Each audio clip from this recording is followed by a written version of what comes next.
এটা হলো একটা বিশাল আকার বট গাছের এবং একটি নিম গাছের গল্প। এই নিম গাছটা সেই বট গাছের কাছেই অবস্থিত ছিল। একদিন কয়েকজন কাঠুরে বনে প্রবেশ করলেন। তাদের দেখে এই নিম গাছ খুব ভয়ভীত হয়ে পড়ল। ও সেই বট গাছের কাছে সাহায্য চাইল। বলল যে, হে বট গাছ, আমাকে সাহায্য করুন, আপনার এই শাখা প্রশাখা দ্বারা আমাকে ঢেকে রাখুন, যাতে এই কাঠুরেরা আমাকে দেখতে না পান আর আমি বেঁচে যাই। কিন্তু সেই বট গাছ ছিল অসম্ভব অহংকারী। নিজের অহংকারে সে মত্ত হয়েছিল। সে না ওকে উত্তর দিল আর না ওকে সাহায্য করল। সেই কাঠুরেগণ এলেন, নিম গাছটা কাটলেন আর চলে গেলেন। কিছুদিন পরে আবার সেই কাঠুরেগণ সেই বনে এলেন আর এইবার তাদের কুঠার দ্বারা বট গাছে আঘাত করতে শুরু করলেন। এই প্রহার সহ্য করতে করতে বট গাছটি দেখল ও বুঝতে পারল যে সেই কুঠারগুলি নির্মিত হয়েছে সেই নিম গাছের ডাল দিয়েই। এবার এই ভুলটাই বেশিরভাগ মানুষই করে বসেন, বিশেষ করে তখন যখন তার কাছে শক্তি থাকে, সাফল্য আসে। নিজের অহংকারে মত্ত হয়ে দুর্বল ব্যক্তিকে আঘাত করে, তাদের কষ্ট দেয়। কখনো এটা ভাবে না যে ভবিষ্যতে এরাই তাদের পতনের কারণ হতে পারে। তাই যদি আপনার কাছে শক্তি থাকে আর আপনি সাফল্য লাভ করতে থাকেন, তাহলে নিজেকে শান্ত করুন এবং এই অহংকারকে ত্যাগ করুন। যদি কেউ দুর্বল হয় তাহলে তাকে আঘাত করবেন না, তাকে কষ্ট দেবেন না, বরং তাকে সাহায্য করুন, পারলে তাকে রক্ষা করুন। আসুন আর আমার সাথে ভালোবেসে বলুন, রাধা রাধা। শ্রীরাম যখন সুগ্রীবের সাথে মাতা সীতাকে খোঁজার জন্য ভ্রমণ করছিলেন, তখন সুগ্রীবের ভৌগোলিক জ্ঞান দেখে শ্রীরাম হতবাক হয়ে গেলেন। তখন সুগ্রীব বললেন যে যখন বালির হাত থেকে উনি পালাচ্ছিলেন, নিজের প্রাণ বাঁচিয়ে পালাচ্ছিলেন, উনি তখন অনেক জায়গায় গেছিলেন, কিন্তু কোথাও যেন উনি যোগ্য আশ্রয় খুঁজে পাচ্ছিলেন না। বালি সুগ্রীবের প্রাণ হরণ করতে চাইছিল, ওকে শেষ করে দিতে চাইছিল, আর সুগ্রীব শুধু নিজের প্রাণ বাঁচিয়ে পালাতে চাইছিল। এক স্থান থেকে অন্য স্থানে, সেই স্থান থেকে আবার আরেক স্থানে। এই বিপদের সম্মুখীন হতে গিয়ে সুগ্রীবের ভৌগোলিক জ্ঞান বৃদ্ধি পেল। এর অর্থ বুঝলেন আপনি? যে জীবনে যখন সমস্যা আসে, জটিলতা আসে, সেটা দেখে আমরা ত্রস্ত হয়ে পড়ি, দুঃখী হয়ে পড়ি যে এমনটা আমার সাথে কেনই বা হচ্ছে। কিন্তু দুঃখী হওয়ার কোনো প্রয়োজন নেই, কারণ এই সমস্যা আমাদের কিছু শিক্ষা দেওয়ার জন্যই আসে। সেই শিক্ষা লাভ করা খুবই প্রয়োজনীয়। সেই শিক্ষার দিকে নিজের মনোনিবেশ করুন, সেই শিক্ষা আত্মস্থ করুন, জীবনে অগ্রসর হন আর আমার সাথে ভালোবেসে বলুন, রাধা রাধা। আমাদের জীবনে সবসময় এটাই শেখানো হয় যে কখনো কারোর নিন্দা করবে না। কিন্তু আজকের দিনে সত্য হলো এটাই যে প্রত্যেক ব্যক্তি কোনো না কোনো সময় কোনো না কোনো মানুষের নিন্দা করেই থাকেন। এবার আপনি কারোর নিন্দা করলে সবসময় এর অর্থ এটা নয় যে আপনার মন মলিন। কখনো কখনো এমন কিছু পরিস্থিতির জন্ম হয়, কিছু ব্যক্তি আমাদের এমন দুঃখ দেন যে সেই দুঃখের বশে আমরা নিন্দা করতে শুরু করি। এবার নিন্দার বিষয়ে এমন এক সত্য আছে যেটা জানা প্রয়োজনীয়, যেটা আমি আপনাকে একটা উদাহরণ দিয়ে বোঝাবো। আপনি কখনো একটা চিত্র অঙ্কন করতে চেষ্টা করবেন, যতক্ষণ না সেই রং আমাদের হাতে লেগে যাচ্ছে ততক্ষণ আমাদের সেই চিত্র পূর্ণই হয় না। এবার এটাই হয় নিন্দার ক্ষেত্রেও। কেউ আপনাকে যতই দুঃখ দিক না কেন, যদি আপনি কারোর নিন্দা করেন, তাহলে কোথাও না কোথাও সেই নেতিবাচক শক্তি অবশ্যই আপনার মধ্যে প্রবেশ করবে। তাহলে সেক্ষেত্রে কি করা যায়? কিভাবে অন্যের নিন্দা করা থেকে নিজেকে বিরত রাখা সম্ভব? একটাই পথ আছে, একটাই বিকল্প আছে, নিজের বিকাশ। নিজের বিকাশের পথে অগ্রসর হতে থাকুন। নিজের কাজে এতটাই নিমজ্জিত হয়ে যান যে কারো নিন্দা করার মতো কোনো সময় যেন আপনার হাতে না থাকে। তাতে আপনার মনও মলিন হবে না, আর জীবনে অনেক দরজা আপনার জন্য খুলে যাবে। আসুন আমার সাথে ভালোবেসে বলুন, রাধা রাধা। অত্যন্ত শ্রেষ্ঠ একটা কথা আছে, যদি একটা দরজা বন্ধ হয় তাহলে ঈশ্বর নিজে আমাদের জন্য আরেকটা দরজা খুলে দেন। কিন্তু কিছু মানুষ আছেন যারা এটা ভাবেন যে আমার সাথে তো এরকম হলোই না, আমাদের জন্য তো কোনো নতুন দরজা খুললো না, কোনো নতুন পথ আমরা খুঁজে পেলাম না। সেই বিষয়ে আমরা চিন্তা করি, দুঃখ পাই যে এরকম কেন হলো। কখনো কখনো নতুন দরজা উন্মুক্ত হয়, কিন্তু পুরনো যে বন্ধ দরজা আছে তার সামনেই আমরা দুঃখী হয়ে বসে থাকি, আর এমন ভাবে বসে থাকি যে নতুন দরজার দিকে আমাদের চোখই যায় না। কখনো কখনো ঈশ্বর জেনে শুনেই আমাদের জন্য নতুন দরজা, নতুন পথ উন্মুক্ত করেন না, কারণ তিনি চান যে আমরা যেন পরিশ্রম করি, কর্ম করি, নিজেকে আরো বেশি শ্রেষ্ঠ করে তুলি, সক্ষম হই, আর নিজের পথ আমরা নিজেই খুঁজে নিই। কখনো কখনো এমনও হয় যে ঈশ্বর চান যে আমরা যেন সেই পথে চলতে শুরু করে দিই। ভবিষ্যতে গিয়ে ঈশ্বর আমাদের সবকিছুই প্রদান করেন। মনে রাখবেন, যে ব্যক্তি নিজের বাড়িতে এসে নিজের দুঃখ নিয়ে বিলাপ করতে থাকেন, সুখ তার দরজায় পৌঁছে গিয়েও বন্ধ দরজা দেখে ফিরে চলে যায়। তাই দুঃখ আমাদের সকলের জীবনে আছে, কিন্তু সেই দুঃখকে আঁকড়ে ধরে বসে থাকবেন না, তাহলে আপনি আসন্ন সুখও ভোগ করতে পারবেন না। আসুন আমার সাথে ভালোবেসে বলুন, রাধা রাধা। জীবনে কখনো আমরা বিজয়ী হই, কখনো আমরা পরাজিত হই, কখনো সুখ আসে, আবার কখনো দুঃখও আসে। আর যখন দুঃখ আসে তখন আমরা আমাদের এই দুঃখ কারোর সাথে ভাগ করতে চাই। আমরা কারোর সাথে নিজের দুঃখ ভাগ করে নিই, আর সেই ব্যক্তি আমাদের দুঃখ নিয়ে উপহাস করে। তখন আমরা আরো দুঃখী হয়ে যাই। আমরা এই সংসারকে দোষ দিতে থাকি, কিন্তু এতে সংসারের কোনো দোষ নেই। ভুল আপনার যে আপনি কোনো কুপাত্রকে নির্বাচন করেছেন দুঃখ ভাগ করার জন্য। মনে রাখবেন, যদি আপনার শরীরে ক্ষতস্থান তৈরি হয় এবং সেই ক্ষত নিয়ে আপনি প্রত্যেক জায়গায় ঘুরে বেড়ান, প্রত্যেক বাড়িতে আপনি ওষুধ হয়তো নাও পেতে পারেন, কিন্তু সেখানে নুন আপনি অবশ্যই পাবেন। সেই জন্য যখনই দুঃখ পাবেন, শুধু সেই ব্যক্তিদের কথা মনে করুন যারা আপনার দুঃখ, আপনার যন্ত্রণাকে বুঝতে পারবে, যারা আপনার সহায় হবার জন্য প্রস্তুত, আপনাকে সাহায্য করার জন্য প্রস্তুত, আপনার অন্তরকে প্রেরিত করতে প্রস্তুত। তাদের কাছে নয় যারা আপনার দুঃখ নিয়ে উপহাস করে। আসুন আর আমার সাথে ভালোবেসে বলুন, রাধা রাধা। প্রত্যেক মানুষ সাফল্যের শিখরে পৌঁছতে চান, প্রত্যেকেই তার জন্য চেষ্টা করেন, প্রত্যেকেই এটা চান যে নিজের নিজের ক্ষেত্রে আমি সর্বোচ্চ শিখরে পৌঁছব। এবার সবসময় আমাদের প্রতিভা পূর্ণরূপে আমাদের সহায়ক হতে পারে না। কখনো কখনো আমরা সেই কাজ একা করতে পারি না, কখনো কখনো আমাদের সাহায্যের প্রয়োজন পড়ে। আর ঠিক এমন সময় বেশিরভাগ মানুষ ভুল করে ফেলেন। আর ভুল হলো এটাই যে কিছু ব্যক্তি এতটাই তাড়াতাড়ি সাফল্যের শিখরে পৌঁছতে চান যে কারোর হাত ধরে পরবর্তী সিঁড়িতে ওঠার বদলে তিনি কারোর পা ধরে ওপরে যাওয়াটাই শ্রেয় বলে মনে করেন। এবার সাফল্য দুজনেই লাভ করেন, কিন্তু কাহিনীর এখানে সূত্রপাত ঘটে। যে ব্যক্তি কারোর হাত ধরে ওপরে পৌঁছন, সে অন্যের জন্য নিজের হাতটা বাড়িয়ে দেন, তাকে সাহায্য করেন, তাকে প্রেরণা প্রদান করেন। নতুন সম্পর্ক তৈরি হয়, বন্ধুত্বের বৃদ্ধি ঘটে, এবং এই শ্রেষ্ঠ সম্পর্কগুলির সাথে উনি শ্রেষ্ঠ জীবন যাপন করেন। অন্যদিকে সেই ব্যক্তি যে কারোর পা ধরে সাফল্য অর্জন করেছিলেন, সেই ব্যক্তি শুধু একজন দাস হয়ে থেকে যান। শুধু তাকে দেওয়া সমস্ত আদেশ পালন করেন তিনি, তার নিজের কোনো ব্যক্তিত্ব গড়ে ওঠে না। সেই জন্য আপনি যখনই সাফল্যের পথে অগ্রসর হচ্ছেন, তখন পথ নির্বাচন সঠিকভাবে করুন, কারণ সাফল্যের ঊর্ধ্বেও একটি অন্য জীবন আছে। আসুন আমার সাথে ভালোবেসে বলুন, রাধা রাধা। জীবনের আরম্ভ থেকে জীবনের শেষ পর্যন্ত হলো একটা যাত্রা। আর এই যে যাত্রা, সেই যাত্রা পথের মাঝেও আমরা অনেক নতুন যাত্রা নির্ধারিত করি, অন্য অনেক লক্ষ্য লাভ করি। এবার প্রশ্ন হলো যে লক্ষ্য বেশি গুরুত্বপূর্ণ নাকি যাত্রা? কেউ বলবে লক্ষ্য বেশি গুরুত্বপূর্ণ, কারণ তার জন্যই আমরা এই যাত্রা স্থির করি। কেউ বলবে যাত্রা বেশি গুরুত্বপূর্ণ, কারণ এই যাত্রা পথে চলতে চলতে আমরা অনেকগুলো শিক্ষা লাভ করি, কর্ম করার জন্য অনেক দিশা খুঁজে পাই। এবার লক্ষ্য এবং যাত্রা এই দুই গুরুত্বপূর্ণ, কিন্তু আরো একটা তথ্য আছে।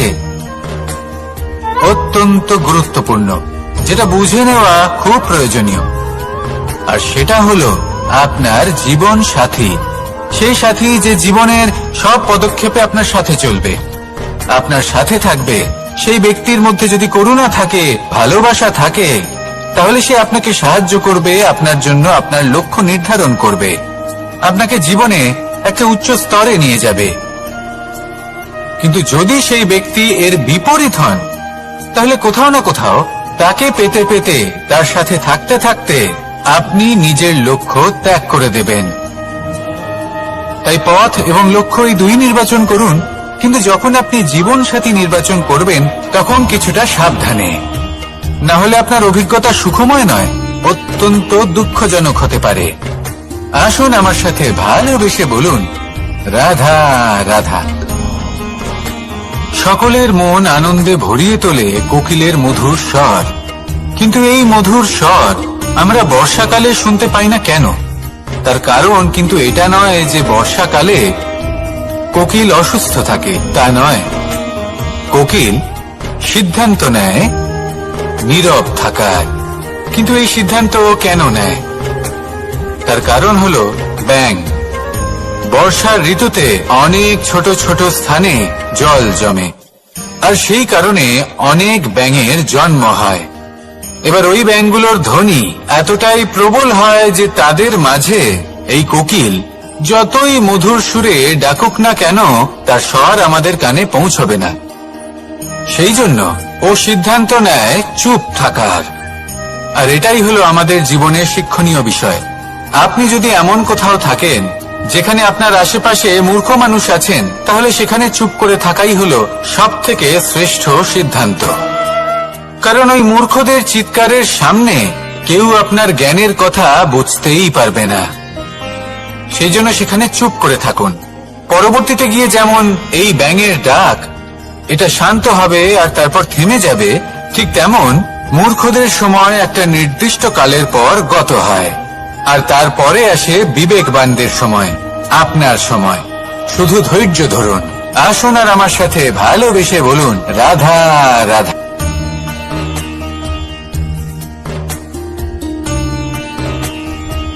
সত্য। এই সত্য আসলে কি? কেউ বলবেন যা অসত্য নয় তাই হলো সত্য, কেউ বলবেন সেটা যার ভিত্তিতে আমরা বেঁচে আছি তাই হলো সত্য। কিন্তু সত্য আসলে কি? তার থেকেও বেশি গুরুত্বপূর্ণ হলো এটা বুঝতে পারা যে সত্যের ব্যবহার কিভাবে করা উচিত। যদি আপনার কাছে সত্য থাকে বা আপনি সত্য জেনে থাকেন আর আপনি তার ব্যবহার করেন, সদ্ব্যবহার করেন সংসারের জন্য, তাহলে আপনি এই সমস্ত সংসারের অনেক ঊর্ধ্বে চলে যাবেন। কিন্তু যদি আপনি সত্য জানেন আর তার দুর্ব্যবহার করেন, তাহলে আপনি সমস্ত সংসারের পক্ষে ক্ষতিকারক হয়ে উঠতে পারেন। তাই মনে রাখবেন, সত্য যতটাই কোমল, অর্ধ সত্য হলো ততটাই কঠোর। এই অর্ধ সত্য সমস্ত সংসারের বিনাশ ঘটাতে পারে। সেই জন্য জীবনে সত্যের বিষয়ে সম্পূর্ণ সত্য জানতে শিখুন। এ হলো অত্যন্ত গুরুত্বপূর্ণ। এই সত্য তার নিজস্ব দাবি হলো আপনি সাবধানে থাকুন। তাহলে আসুন আর আমার সাথে ভালোবেসে বলুন, রাধা রাধা। পঞ্চমহাভূত। জীবন রচনায় এর অবদান অনস্বীকার্য। এই পঞ্চমহাভূত আসলে কি? জল, বায়ু, অগ্নি, মাটি আর আকাশ। এবার শুধুমাত্র জীবন রচনায় এর অবদান আছে তা নয়, শুধু শরীর রচনাতে এর যোগদান আছে তা নয়, বরং এরা হলো আমাদের জীবনের সবথেকে বড় শিক্ষক। এবার আপনারা সকলে চমকে যাবেন। হয়তো আপনারা এই দৃষ্টিভঙ্গি দিয়ে কখনো দেখেননি। আমি আজ আপনাদের বোঝাবো। এদের মধ্যে সবথেকে বড় তত্ত্ব জল। এ আমাদের কি শেখাচ্ছে? এই জল, এর নামই হলো জল, কিন্তু এ কখনোই আমাদের জ্বালায় না, আমাদের জ্বলনের কারণ হয় না। তাহলে কি করে? আমাদের তৃষ্ণা মেটায়, আমাদের শীতলতা প্রদান করে, জীবন দান করে। এর দ্বারা আমরা কি শিক্ষা লাভ করি? যে আপনার উৎপত্তি যেখান থেকেই হোক না কেন, আপনি যেখানেই জন্মগ্রহণ করুন না কেন, আপনার কর্ম সর্বদা শ্রেষ্ঠ হওয়া উচিত। আপনি জলকে যে কোনো পাত্রে রাখুন না কেন, সে সেই অনুসারেই নিজের আকার ধারণ করে নেয়। এর দ্বারা আমরা কি শিক্ষা পাই? এই শিক্ষাই পাই যে যে কোনো পরিস্থিতিতেই নিজেদের মানিয়ে নিতে হবে, নিজেকে সেরকম করে নিতে হবে। যে দেশেই থাকি না কেন, যে স্থানেই থাকি না কেন, যে পরিস্থিতিতেই থাকি না কেন, যে ব্যক্তির সাথেই থাকি না কেন, আমাদের সুখময় হয়ে জীবন অতিবাহিত করা উচিত। দেখুন, আমাদের কত বড় একটা শিক্ষা দিল এই জল, যা আমরা কোনোদিন দেখতেই পাইনি। নিজেকে জলের মতোই করে তুলুন। সুখের ধারায় স্বাচ্ছন্দ্যে প্রবাহমান হতে থাকবেন আপনি। নিজের আকারকে ভেঙে ফেলুন, নিজের সীমা লঙ্ঘন করুন। আপনি অবশ্যই একদিন মহানুভবতা অনুভব করবেন। তাহলে আসুন আর আমার সাথে ভালোবেসে বলুন, রাধা রাধা। জীবনের পঞ্চমহাভূতের দ্বিতীয় তত্ত্ব হল মাটি, ভূমি, ধরা, যে ধারণ করে, যা আমাদের সকলকে ধারণ করে, ভালো হোক বা মন্দ, নিজের কর্তব্য পালন করে। আর এটাই শিক্ষা আমাদের জন্য। আমাদেরকেও আমাদের সকল কর্তব্য পালন করতে হবে, তা সে আমাদের নিজেদের প্রতি হোক, আমাদের পরিবারের প্রতি হোক, সমাজের প্রতি হোক বা ঈশ্বরের প্রতি। এই শিক্ষা আমাদের মাটি দিয়ে থাকে। এ আমাদের পদতলে পিষ্ট হয়েও তার বদলে আমাদের বনস্পতি প্রদান করে। অগ্রসর হতে পদক্ষেপ নেওয়ার সময় আমরা পা দিয়েই ধরিত্রীকে পিছনে ঠেলি, কিন্তু এই মাটি আমাদের ঘৃণা করে না। সে আমাদের পরবর্তী পদক্ষেপের জন্য অপেক্ষা করে আর স্বাগত জানায়। আর হয়তো সেই জন্যই এই ধরাকে আমরা ধরিত্রী মাতা বলে থাকি। আর তাই এই পদবী, এই সম্মান, এই ভালোবাসা, এর আকার বা এর ভারের জন্য একে প্রদান করা হয় না, প্রদান করা হয় এর স্বভাবের কারণে। আপনিও যদি ধরিত্রীর মতো হতে পারেন, যদি আপনিও নিজের সকল কর্তব্য পালন করেন, বিশ্বাসের সাথে তা স্বীকার করে নিতে পারেন, যদি অন্য কারোর সাফল্যেও আপনি প্রসন্ন হতে শিখতে পারেন, যদি আপনি একটু কষ্ট সহ্য করে অন্য কাউকে প্রসন্নতা প্রদান বা অন্য কাউকে সেবা করতে পারেন, তাহলে আপনিও মাটির মতোই মহান হয়ে উঠতে পারবেন। তাহলে আসুন আর আমার সাথে ভালোবেসে বলুন, রাধা রাধা।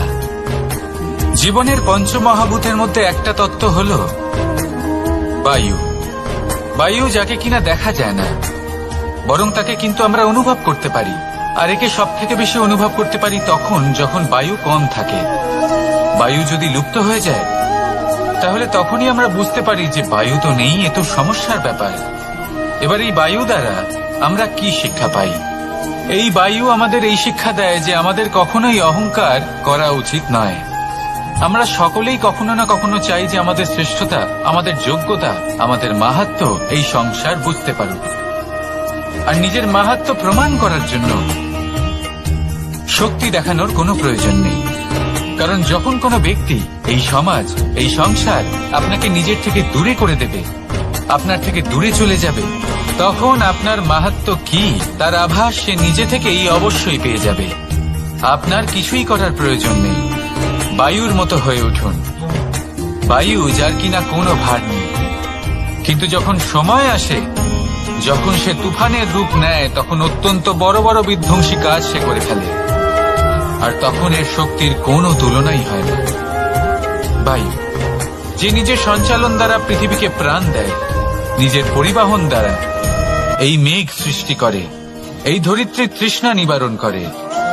বায়ুর মতো যদি আপনি হয়ে উঠতে পারেন, তাহলে হালকা হয়ে যাবেন, ওপরে উঠতে পারবেন এই সংসার, এই ভৌতিকতা, এই মোহ মায়া থেকে। আর তখন আপনি বুঝতে পারবেন যে প্রেম কাকে বলে।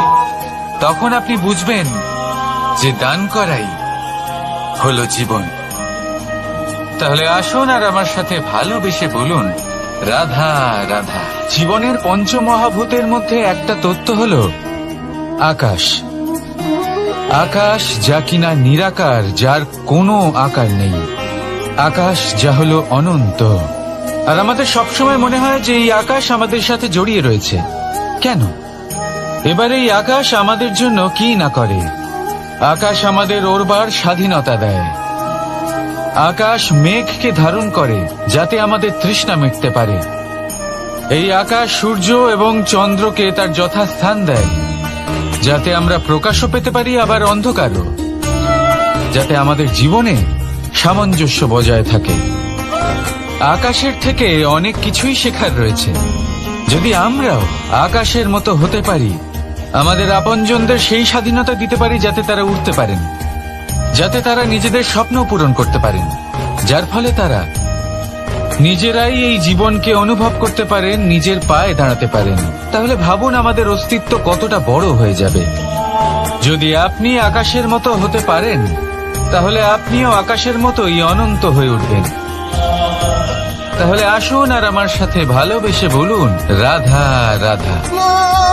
পঞ্চমহাতত্ত্ব, পঞ্চমহাভূত, এদের বিষয়ে আমি আপনাদের সবকিছুই বলে দিয়েছি। কেন? এরা আমাদের জীবনের সব থেকে বড় শিক্ষক। আর এদের থেকে আমরা কি শিক্ষা পাই? নিশ্চিত রূপে এই পঞ্চমহাতত্ত্ব আমাদের দেহের নির্মাণ করে, কিন্তু একটা ষষ্ঠ মহাতত্ত্ব রয়েছে, এমন এক তত্ত্ব যার না কোনো ভার আছে না কোনো পরিমাণ আছে, কিন্তু তা হলো অত্যন্ত গুরুত্বপূর্ণ, ভাবনা। কেউ একে আত্মা বলে, কেউ একে বিবেক বলে, কেউ একে প্রাণ বলে, আর কেউ বলে চেতনা। এবার এই চেতনা যখন পঞ্চমহাতত্ত্বের সাথে জুড়ে যায়, এক হয়ে যায়, তখন মানুষের জীবনের নির্মাণ হয়। এবার আপনার দেহের নির্মাণ জন্ম থেকেই পঞ্চমহাতত্ত্ব করে দেয়, কিন্তু এই ভাবনা, এই চেতনা, একে আপনি নিজেই এগিয়ে নিয়ে যেতে পারেন। একে দিশা দেখাতে হবে, এর বিকাশ আপনাকেই করতে হবে। কিভাবে? তা আপনার উপর নির্ভর করছে। আপনি এর সদ্ব্যবহারও করতে পারেন, দুর্ব্যবহারও করতে পারেন। এমন এক দিশা দিতে পারেন, এমন সদ্ব্যবহার করতে পারেন যে আপনি নিজেই কোনোদিন ভগবত গীতার জ্ঞান দিলেন। এমন দুর্ব্যবহার করতে পারেন, এমন দিশাও দিতে পারেন যে আপনি হয়তো শকুনের মতোই মহাভারত রচনা করলেন। এই চয়ন আপনারই। শুধু এই চেতনার শুদ্ধতার দিকে বিশেষ নজর রাখতে হবে। যদি এই চেতনা শুদ্ধ হয়, তাহলে প্রেম থাকবে, আর যদি এই চেতনা অশুদ্ধ হয়, তাহলে বিদ্বেষ হবে। আর আমার মতে সুখ এবং শান্তি প্রেমের দ্বারাই লাভ হবে, বিদ্বেষ দ্বারা নয়। তাহলে আসুন আর আমার সাথে ভালোবেসে বলুন, রাধা রাধা। জীবনের পঞ্চমহাতত্ত্বের মধ্যে পঞ্চম তত্ত্ব অগ্নি। অগ্নি যা জ্বালাতে সাহায্য করে, কিন্তু তা উত্তাপও প্রদান করে।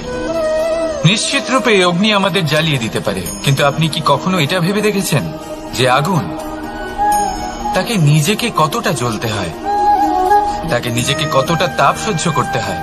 ও নিজে জ্বলে আমাদের উত্তাপ প্রদান করার জন্য, ও নিজে জ্বলে আমাদের ঊর্জা দেবার জন্য, আমাদের আলো দেবার জন্য, অন্ধকারে পথ দেখানোর জন্য, শত্রুর সাথে মোকাবিলা করার জন্য আমাদের সাহায্য করে, নিজে জ্বলে। যখন আমরা কোনো দেবতার জন্য যজ্ঞ করি, তখন দেবতার ভোজন গ্রহণ করার নিমিত্ত হয় এই অগ্নি। কত কিছু ওকে সহ্য করতে হয় আমাদের এত কিছু দেবার জন্য।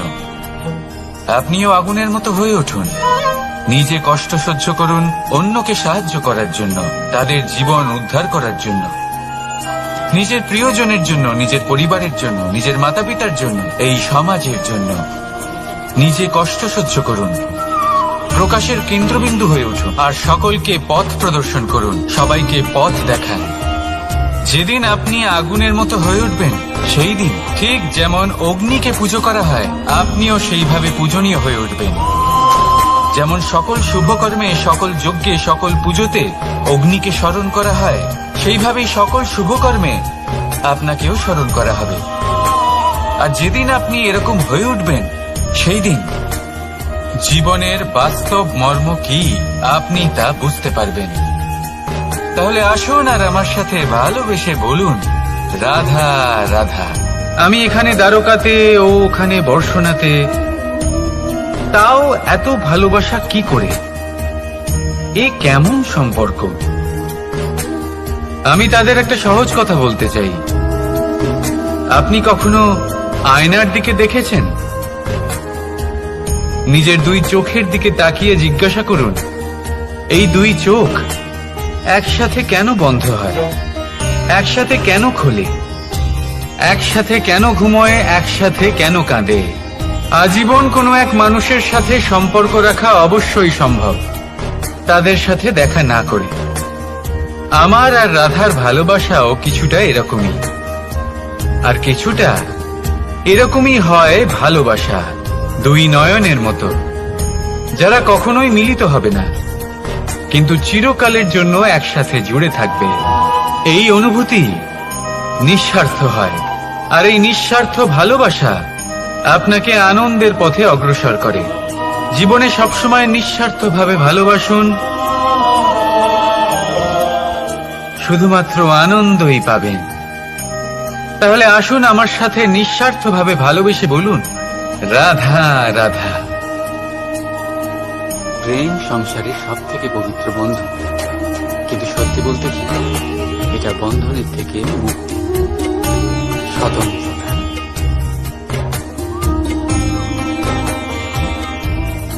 বুঝলেন? বোঝাচ্ছি। যদি কেউ আপনার প্রেম অস্বীকার করে, যদি কেউ আপনার প্রেম বুঝতেই না পারে, তাহলে কি হবে? কেউ উদাস হয়ে যায়, কেউ ছলনা করে প্রেম পেতে চায়, আর কেউ বল প্রয়োগ করে। প্রেম কোনো বস্তু না, না রাজ্য, না ধন, যেটা আপনি বল প্রয়োগ করে নিজের বশে আনেন। প্রেম হলো সেই শক্তি যেটা আপনার সমস্ত বন্ধন খুলে দিতে পারে, কিন্তু নিজে কোনো বন্ধনে আটকা পড়ে না। তাই যাকেই আপনি ভালোবাসেন তাকে স্বতন্ত্র ছেড়ে দিন, কারণ স্বতন্ত্রতাই সেই গুণ যা প্রত্যেক প্রাণীর সবচেয়ে প্রিয়। প্রেম যদি সত্যি হয়, তাহলে সে অবশ্যই বুঝতে পারে।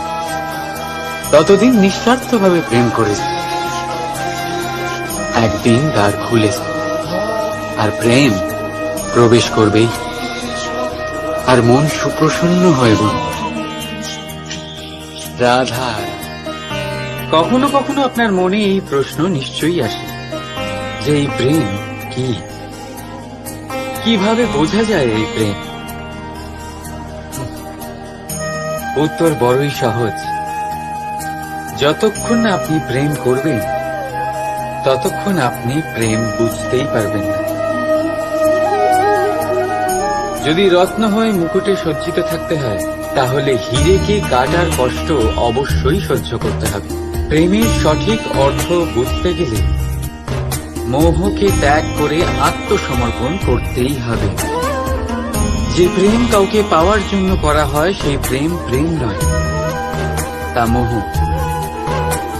তাই আত্মসমর্পণ করুন নিজেকে, নিজের অহংকারকে, নিজের অস্তিত্বকে, মোহকে, আর দেখবেন আপনার প্রেম স্বয়ং আপনার সাথে থাকবে।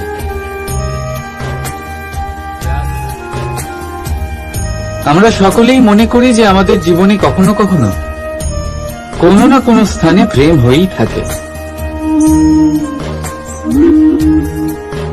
সেটা মাতা পিতার আর সন্তানের প্রেম হোক, জ্ঞানীর জ্ঞানের সাথে হোক, কোন শিল্পীর নিজের শিল্পের সাথে হোক, ইত্যাদি ইত্যাদি। কিন্তু বাস্তবে এটা কি সত্যি প্রেম? মোহ তো হতে পারে। এবার আপনারা জিজ্ঞেস করবেন, প্রেম আর মোহর মধ্যে পার্থক্য কি? পার্থক্য হলো বন্ধনের। যা আপনাকে বাঁধে তা হলো মোহ, প্রেম নয়। প্রেম সেটাই যা আপনাকে মুক্ত করে উন্নয়নের দিকে পাঠায়। চলুন আপনাকে একটা উদাহরণ দিই। কিছু মাতা পিতা নিজের সন্তানকে কোনো অন্য নগরীতে পড়তে পাঠাতে পারেন না, নিজের সন্তানকে তার বন্ধুদের সাথে খেলতে দিতে পারেন না। চিন্তা করেন যে তাদের সন্তানের যাতে কষ্ট না হয়, আর তাই জন্য তাদের বেঁধে রাখেন। এটা প্রেম নয়, এটা মোহ। কারণ যদি এটা প্রেম হতো, তাহলে ওনারা চাইতেন যে সন্তান মাতা পিতার আশ্রয় থেকে বেরিয়ে এই সংসারকে দেখুক, তাকে বুঝুক, আর তার থেকে জ্ঞান অর্জন করুক, নিজের অভিজ্ঞতার থেকে শিক্ষা নিয়ে নিজের একটা ব্যক্তিত্ব বানাক। মনে রাখবেন, মোহ থেকে ভয় জন্ম নেয়, আর প্রেম থেকে শুধুই আনন্দ। সেই কারণে বাঁধবেন না, মুক্ত করুন, কারণ এটাই প্রেম। রাধা। আমার অনেকগুলো নাম আছে, আর তাদের মধ্যে একটি হলো যুদ্ধ বিমুখ। এই কথা আপনারা সবাই জানেন। দাদাও আমাকে বলেছেন যে তুমি এরকম কিভাবে যুদ্ধক্ষেত্র থেকে মুখ ঘুরিয়ে পালাতে পারো কানাই। দেখুন, যেটা সময়ের দাবি ছিল আমি সেটাই করেছি। যদি আমি রণভূমি ত্যাগ করে না পালাতাম, তাহলে কে জানে কত সৈনিক নিজেদের প্রাণ হারাতেন, কে জানে কতগুলি পরিবার নিজেদের বাঁচার আশা হারাতেন, কে বলতে পারে হয়তো কত প্রাণী এই সংসার ত্যাগ করতেন। আর তাই কখনো কখনো যুদ্ধ বিমুখ হওয়াই শ্রেয়। কখনো জীবনের ক্ষেত্রেও এটা প্রযোজ্য। যদি দূরে চলে গেলে আপনার সম্ভাবনা বৃদ্ধি পায়, তাহলে দূরে চলে যান। দূরে চলে যান সেই সকল ব্যক্তিদের থেকে যারা কথায় কথায় আপনাকে অপমান করেন, আপনার নিন্দা করেন, আপনাকে বাধা দেওয়ার চেষ্টা করেন, আপনাকে ছোট করেন। কারণ তাদের সাথে থেকে, সেই সকল ব্যক্তিদের সাথে থাকলে যারা আপনার মূল্য বোঝেন না, আপনি নিজের আত্মসম্মান, নিজের আত্মবিশ্বাস, নিজের ব্যক্তিত্বকে নত করে ফেলবেন। দূরে চলে যান সেই সকল সংঘর্ষ থেকে, সেই সকল পরিস্থিতি থেকে যাদের সম্মুখীন হয়ে আপনি কোনো পরিণামেই পৌঁছতে পারবেন না। যদি আপনি এইভাবে যুদ্ধ বিমুখ হয়ে উঠতে পারেন, যদি এই প্রবৃত্তি আপনি নিজের মধ্যে জাগ্রত করতে পারেন, তাহলে আপনার সামনে সেই যুদ্ধ চলে আসবে যাতে বিজয় লাভ করে আপনি নিজের অস্তিত্ব খুঁজে পাবেন। আর সেটাই হলো সবথেকে বড় জয়লাভ। আসুন আমার সাথে ভালোবেসে বলুন, রাধা রাধা। মানুষ একটা অত্যন্ত শ্রেষ্ঠ কর্ম করতে পারেন, সেটা হলো ভুলে যেতে পারা। আর সেটা বরদানের চেয়ে কম কিছু নয়। মানুষকে যখন কোনো কারণে নিজের প্রিয়জনদের থেকে দূরে যেতে হয়, তখন মনে দুঃখ জাগ্রত হয়। তিনি সেই দুঃখকে ভুলতে পারেন। কখনো কোনো সম্পর্ক থেকে যদি দুঃখ পেয়ে থাকেন, তখন সেই দুঃখকে ভুলতে পারেন।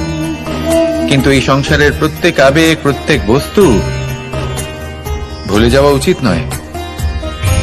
বিশেষ করে আমাদের প্রিয়জন, আমাদের পরিবারের সদস্য।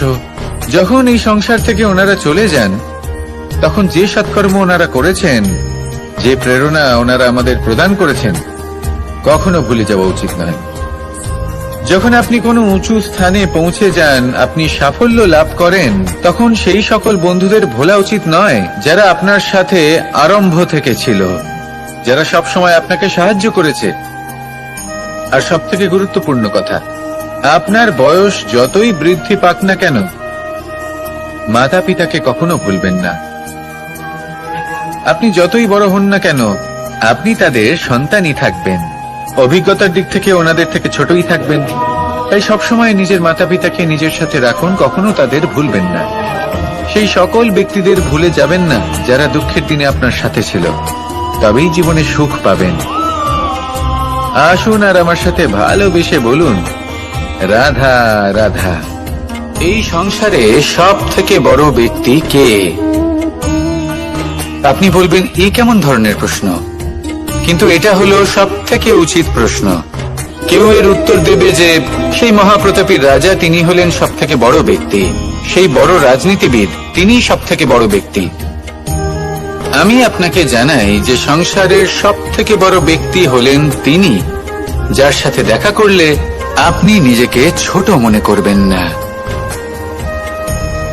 কোন ব্যক্তি যিনি সব থেকে বেশি শক্তিশালী, আপনি যদি তার সামনে যান, তাহলে উনি আপনার অন্তরের শক্তিকে বাইরে বের করে আনবে, আপনার অন্তরে লুকিয়ে থাকা শক্তিকে জাগ্রত করতে প্রেরণা প্রদান করবে। তিনি হলেন বড় ব্যক্তি, তিনি হলেন মহান ব্যক্তি। তিনি নন যিনি নিজের বল এবং ঐশ্বর্য দ্বারা আপনাকে তার সামনে ছোট প্রমাণ করবেন। এবং সেই জন্য মহাদেব আমার আরাধ্য হলেন আমার খুব প্রিয়। কারণ রাজা হোক বা ফকির, কেউ যদি ওনার সামনে যান, তাহলে সে নিজেকে ছোট মনে করেন না। আপনিও যদি জীবনে অনেক বড় হতে চান তাহলে কাউকে কখনো নিজেকে ছোট মনে করতে দেবেন না। তার অন্তরে বড় হয়ে ওঠার প্রেরণা প্রদান করুন। আসুন আমার সাথে ভালোবেসে বলুন, রাধা রাধা। এই সংসারের একটা নিয়ম আছে, বা বলতে পারেন লোকে তাই বলে, যে শক্তিশালী হয় সে শক্তিহীনকে নত করে দেয়। এমনটাই হয়, তাই না?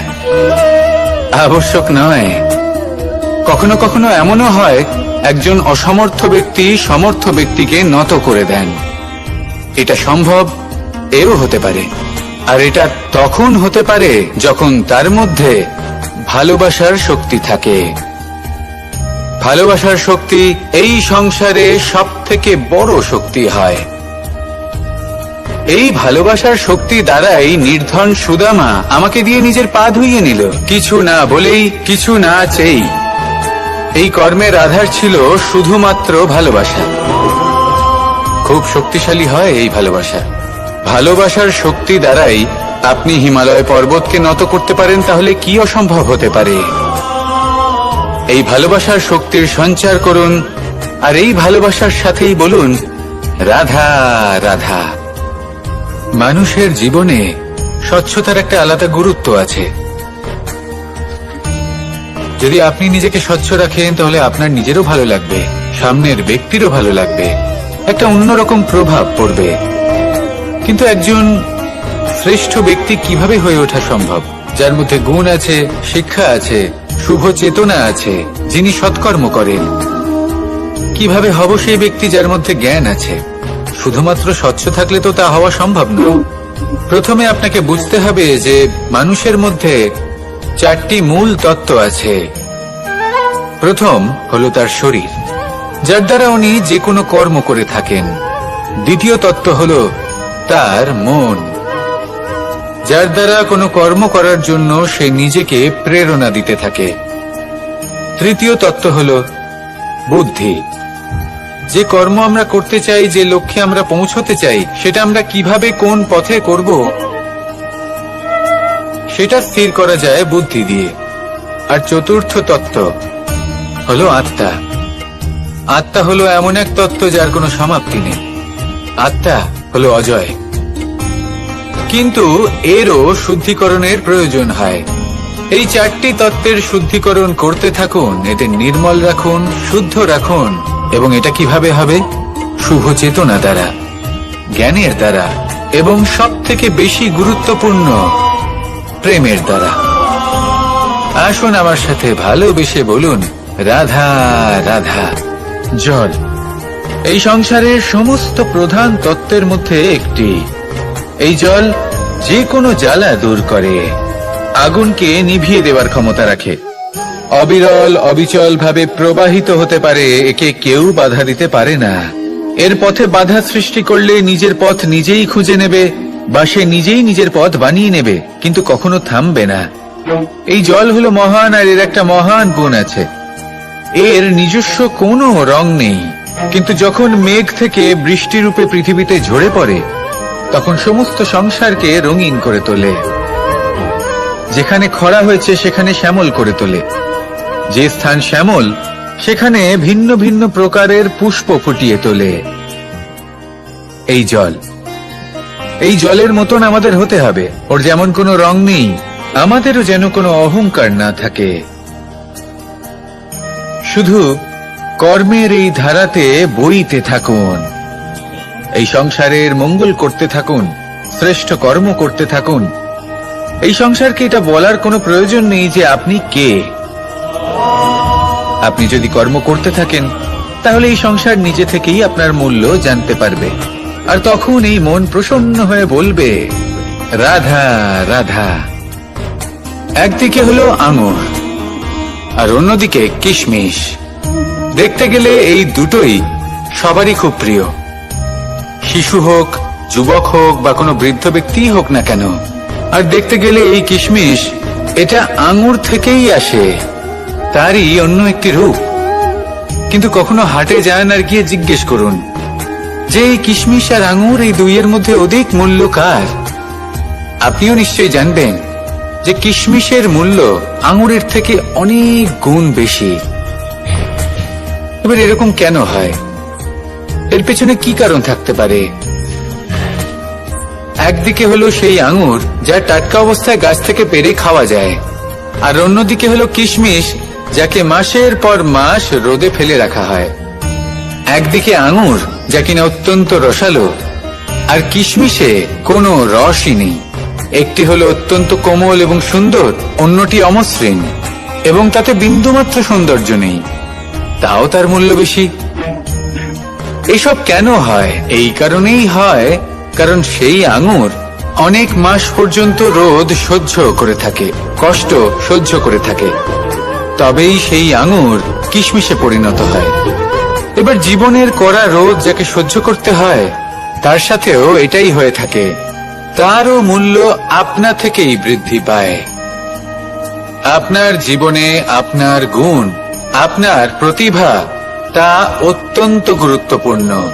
কিন্তু যখন আপনি অভিজ্ঞতা লাভ করেন, তখনই সেই অভিজ্ঞতা আপনার গুণ এবং প্রতিভাকে আরো অনেক বেশি শ্রেষ্ঠ করে তোলে। তাই জীবনের কঠোর রোদের মধ্যেও দাঁড়িয়ে থাকাটা শিখে নিন, সাহসের সাথে কঠিন পরিস্থিতির সম্মুখীন হওয়াটা শিখে নিন। ঠিক এইভাবেই অভিজ্ঞতা লাভ করতে হয়, আর এই অভিজ্ঞতা আপনার মূল্য বৃদ্ধি করতেই থাকবে, করতেই থাকবে। আর তখন এই মন প্রসন্ন হয়ে বলবে, রাধা রাধা। যখন মানুষের মৃত্যু হয় তখন কি হয়? অনেক সংখ্যক মানুষ শোক পালন করতে চলে আসেন। যে ব্যক্তি মৃত্যু লাভ করেছেন তার অনেক বস্তু থাকে যেগুলো তার প্রিয়, যেগুলো তিনি ব্যবহার করেছেন। তার শয্যা, তার বস্ত্র, তার আভূষণ সবকিছু তার থেকে বিচ্ছিন্ন করা হয় এবং খালি হাতে তাকে শ্মশানের উদ্দেশ্যে রওনা করা হয়। আমি আপনাকে এই প্রশ্ন করতে চাই, আপনি এই সংসারে কি অর্জন করেছেন? ধন, সম্পত্তি, বস্ত্র, আভূষণ, এই সবকিছু যে আপনি অর্জন করেছেন, আপনার মৃত্যুর পরে তা আপনার থেকে দূর হয়ে যাবে। এর উত্তর হলো একটাই, আপনার কর্ম। শুধু সেটাই আছে যা একান্ত আপনার, আর শুধু সেটাই এই সংসার থেকে চলে যাওয়ার পরেও সংসারেই জীবিত থাকবে। যদি আপনি দুষ্কর্ম করেন, তাহলে এই সংসার আপনাকে একটি অনুচিত উদাহরণ হিসেবে মনে রাখবে যে এই ব্যক্তি খুব পাপী ছিল, অনুচিত কর্ম করতেন। যে পথে তিনি চলেছেন সেই পথে কারোর চলা উচিত নয়। সেখানেই যদি আপনি সৎকর্ম করেন, তাহলে সংসার চিরকাল এটাই বলবে যে খুব ভালো মানুষ ছিলেন, সবাইকে ভালোবাসতেন, সবাইকে সাহায্য করতেন, আমার খুব প্রিয় মানুষ ছিলেন।